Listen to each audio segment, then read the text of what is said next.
Good afternoon, everybody. Judy Maggio with KLRU's Decibel, and today on our Decibel Dialogue, we have a familiar face at KLRU, Miss Alejandrina Guzman, who co-hosted the ATX Together special that we did about disabilities and employment. Thank you for sitting down and chatting with me today. Thank you for having me. I'm really happy. Well, the UT campus is someplace you're pretty familiar with, right? Yes. Tell everybody why. I was the 2017-2018 student body president. And what duties do you have as student body president? There are so many, but essentially you are the bridge between student life and administrators at UT. Ah, like a lobbyist for the students almost. Kind of? Kind of. I would think advocate, but yes. Advocate. Advocate is a much preferred term to lobbyist, yes. I suppose. Yeah. Well, Alejandrina, we've been talking this month about some of the barriers that people with disabilities face in the workplace. What is your background? What is your degree in here at the university? Mexican American Studies. Okay. And if you had like a dream job, what would that be? Oh my gosh. What would you really like to do? That's a really great question. That's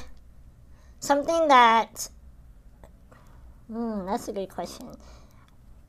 Civic engagement plus advocacy plus policy. So I don't really know what exactly that means. Yeah. But I love being in the political sphere. I love being in the advocacy sphere. Advocating for policies in different levels of government. Well, and that's kind of a little bit what you did as student body president. Yeah. Too. Yes. And you must have enjoyed that. Yes, it was overall a great experience, something that I'm extremely thankful for. It was just really, really intense, but I learned a lot. And you had to do your schoolwork in between. Yeah, that was rough. That was rough, yes. So tell us about some of the barriers that you think people with disabilities face that those of us who don't have disabilities might not understand when we go to look for a job. Yeah, so first off, to kind of just acknowledge, being disabled is a wide spectrum, invisible plus visible disabilities. And personally for me, it's very apparent, it's very visible, I'm in a wheelchair. So a lot of the stuff that I realized firsthand is all about mobility, right? Mobility, accessibility. And again, by acknowledging that, is once I jump into your question, it's going to be very focused on those things because it's what I know best. But for example, searching for jobs, and this kind of goes for everyone in the disability community. You can lose benefits when you start working because it depends on what your salary ends up being, right? So if it's above a certain amount, you will not get XYZ services, right? Which is something that people don't realize, You now have, if you have a full-time job that offers benefits, that trumps the benefits you may be getting from the state or something? Yeah. And I think it's like, you're good, you're self-sustaining, quote unquote, you don't need our help anymore, but it's actually very dangerous and not helpful at all. I think it's regressive, really. Wow. Yeah. So talk about the job search for you since you graduated. What have you done professionally, and what are some of the barriers you've come across? Yeah. So after UT, I worked on a political campaign, a statewide campaign. I joined Justin Nelson for Texas Attorney General, and I focused a lot on the Latinx community. I did a lot of the PR stuff there. And then after that, I joined a fellowship in the Texas State Capitol for this past session. I was in the Mexican American Legislative Caucus Fellowship, MALC. And that was for this past, from January to September, August. And that was intense too. Yeah, I was nervous at first because I've actually never interned at the Capitol. And when people hear that, they're like, what? Like, what do you mean? And I say, disability, right? Like during school, I didn't have time to take the bus to, go and do an internship. A lot of the stuff that I did on campus was because of that, right? Yeah, you were right here. I was right here. So I never interned there before, and I was a little nervous, but it was awesome. Very, very hard. I would be mad all the time, just because it made me realize that all these laws are impacting so many people. And yeah, you kind of hear that maybe in the news, maybe, in passing, talking to your friend, or kind of kitchen, the kitchen cabinet, or it's like you talk about it, right, in everyday conversations. But once you're there, you see how the whole system works. It's pretty wild, but I loved it. I really liked it a lot. It is. I did my first internship in TV at the Capitol, and there is something exciting about you're just getting into the door and saying, "Hey, I'm here. Yeah. I'm at the source of power. Now what do I do?" It's really empowering. I think that for me, at least, being Latina, being a woman, being disabled, and having the privilege to just zoom through the Capitol, and I've seen you move. You zoom. I do. And I think it's really incredible, right? Because systems of power and blah blah blah blah, those kind of things. That when I'm there, it's like, whoa, like I'm here, and it's such an honor to just be working there. So yeah, it was really, I liked it a lot. Okay, so are you applying for jobs now? Yes. So right now I'm on a local political campaign here in Austin. So doing that, and then also still applying for a more full-time, I guess, job. Yeah. So we've been focusing on people with disabilities and employment, but you and I have just spent the last hour or so talking about myths. About people with disabilities. What are some of the things that you'd like for people like me to know about being disabled? Everyday things that people don't even think about. As you said, I'm like screening through like a million things, trying to pick a few. I think the first one, and we did talk about this, was sympathy. I think a lot of people think that we want their sympathy, that we want people to feel sorry for us, and that's not really the case at all. It's more about empowering us in any way that you can, whether that's to be an ally, and to get in the mud with us, right? And that to me is being a co-conspirator. That means that you're actively taking action every day in uplifting the disability community, and that can be many ways. For example, you're walking down the sidewalk and you see a lime or a bird scooter, and it's right in the middle of the sidewalk, and you just move it, right? People don't kind of think about that people in mobility devices or in wheelchairs, they need that sidewalk, right? I mean, anybody. But for us, we can't. It's a true barrier. It's a true obstacle. It's right there, yeah. So moving that out of the way. Another example in taking action could be at the workplace that you're at. I've noticed that a lot of places don't have an accessible button, like the entrance to press. You press, and then the door, an automatic door, so it opens. And a lot of these places are public spaces, right? Why is it that they don't have them? And if you happen to work there, for example, a bank, right? Raise that question to your boss or your supervisor, because once all these collective voices come together, I mean, action happens, right? But it's hard. I understand when people are like, but what do we do? Like, how do we? It's like you just raise your voice, right? And it's the other thing too. I'll say is it's not just speaking for us, right? It's passing the mic to us. And being able to, look, I have realized this is a problem, let me direct your attention to, and then you let that person who knows, right? Who knows? And this is their experiences, their everyday experience, and you can give them, guide them and aid them in whatever power you have in your job, or, you know, like I said, the sidewalk. But yeah. So there are so many things. So many things we can do. So many. Yeah. To be allies. Exactly. And I think ally, personally, is a great word. At the same time, it seems to me sometimes, not always, passive. So I would say co-conspirator, because that is you're actually taking action. You're not just saying, I support you, I am, that goes a long way. Also take action. Also, you know, show me that you are invested in the disability community.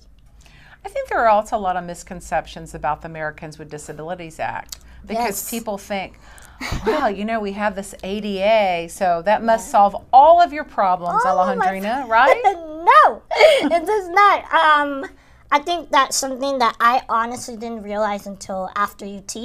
Kind of going back into the work topic too. It was hard, right? Like, I wish someone could have told me, like, you know, hey, like, once you're out of there, like, it's different, right? You're not in this constant supportive, you know, resources-driven environment. You're kind of on your own. And again, I have a lot of mentors and a lot of people that support and empower me. It was just hard because it's like, I'm disabled. How do you do this? Like, you know, and I see, you know, I'm a person of color, I'm a woman, and all these different identities also come into play. But as soon as you start talking about disabilities, oh my gosh, it was really rough for me because, for example, when I started looking for an apartment to live, after that, it was hard because I was looking into laws, right? Like, like, how can I find an accessible building, 1. 2, if I find a place and I live there and then something happens, do I have the right to say, hello, I need that, and you need to provide that for me? So that led me down the ADA, and ended up being that the ADA actually only really protects you in different ways, in public spaces, right? But not private entities. That's really a different So an thing. Apartment complex would be probably privately owned? So some, yes, but the thing there is, you are now not in the ADA. You are now under the Fair Housing Act. Ah, so that would be your it's an entire different, you know, and legal ramification place to turn. Okay. Yes, and I didn't realize that till I went through it, and I was like, what is happening? It was really exhausting, just because I just didn't know.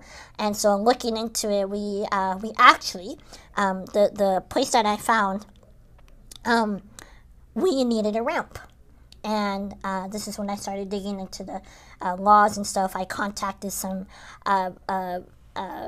people I know at the Capitol, the Austin Tenants Council, some city council staffers, and, you know, making sure that I, you know, was getting the resources and asking the right questions, and, you know, how do I navigate this? And ended up being that the apartment, there was a loophole in the Fair Housing Act, which meant that the apartment complex, or the leasing company, didn't have to provide that ramp. So I was lucky enough that my roommates and I did a GoFundMe, and we raised enough money to do the ramp, and now it's there. But that's the bad thing, right? Is that why did it have to come to that point where people are doing GoFundMes? Like, that's you why, shouldn't have right? to do You shouldn't that. have to, right? On top of that, I was able to, you know, have roommates that supported me, and that, you know, it's tough, right? But yeah, so a lot of things. Yeah, there's so many misconceptions out there. But I thought, oh well, the ADA would have to require that, but it's not the case. No. One of the things you said earlier when we were talking about misconceptions is that it kind of bugs you when people say, "You're so brave. Oh my gosh. You're so courageous for getting out there and working," and, you know. Yeah. I think that kind of plays into the sympathy piece.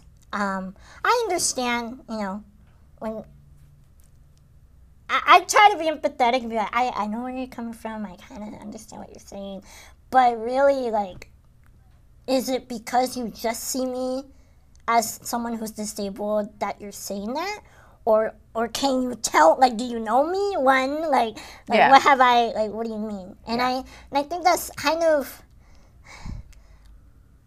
I don't like it just because it kind of minimizes everything else that I've done in a way that is like, I don't know you. Thank you for being you. You're doing great. And it's like, there are so many other ways you could say that and not be condescending, not be so sympathetic, and kind of understand where they're coming from. So actually, I have an example. Actually, at the Capitol when I was there, a lady came in and she was lobbying, and she was talking about some, I forgot what exactly the issue policy the woman was saying was talking about, but she brought in a little prayer card, and she was passing them out and she was going around offices.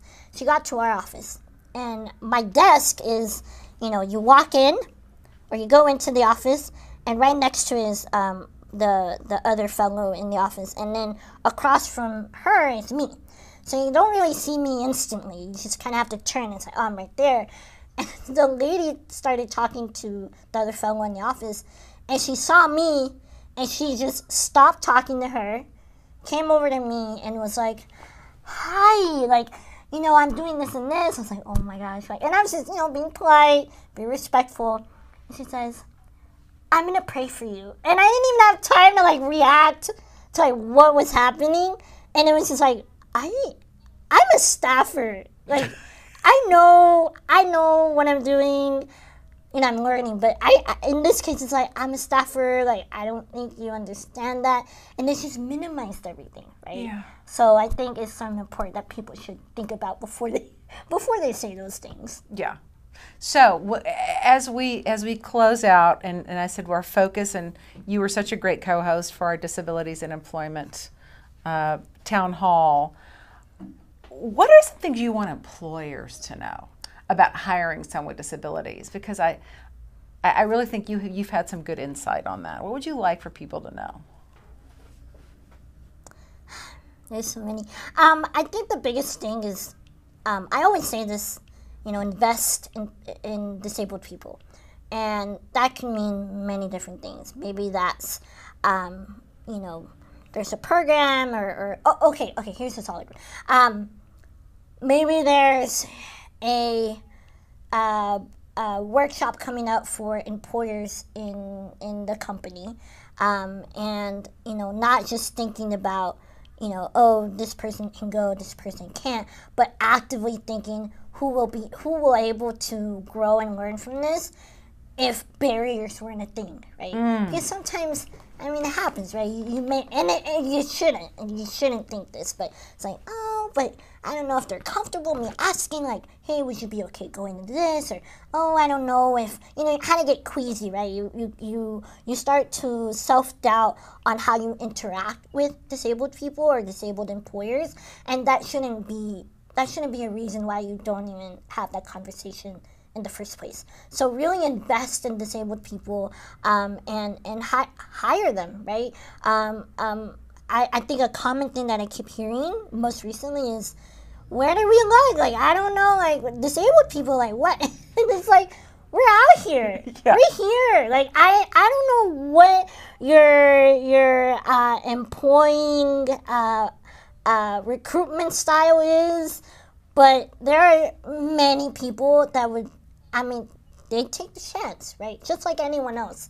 And I think that's the biggest thing is, one, be intentional.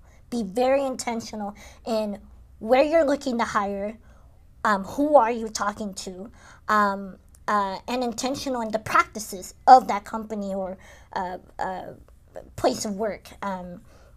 How can you continuously be inclusive for everybody? And in this case, for disabled people, right? How can you be upfront and say, look, I don't know how to approach this, guide me. Or I don't know how to approach this, I'm ready to listen. Because if you don't even admit it in the first place, that's ableism right there, right? Yeah. It's a passive, quote unquote, but it's ableism. And that shouldn't be a thing. Well, I can't wait to see what you do next. Thank you. I know that you're applying for some full-time jobs, and I can think of about 1 billion jobs you'd be great at. Thank you. So we just appreciate you lending us your vision and your thoughts and your truths about life as a disabled person. And we think you're great. We like for you to be part of the KLRU team. We're just going to keep having you come in and share your wisdom with us. So. No, I really appreciate being here, and thank you for giving me the platform, right, to be able to talk about this. And I mean, it shows, right? Like, that's one step, and that's awesome. So thank you. Well, thank you for being here with us, and we'll be calling you back. Okay. Don't worry. Alejandrina Guzman, thank you so much, and thank you all for sharing a little bit of your afternoon with us today. Go out and make it a great day.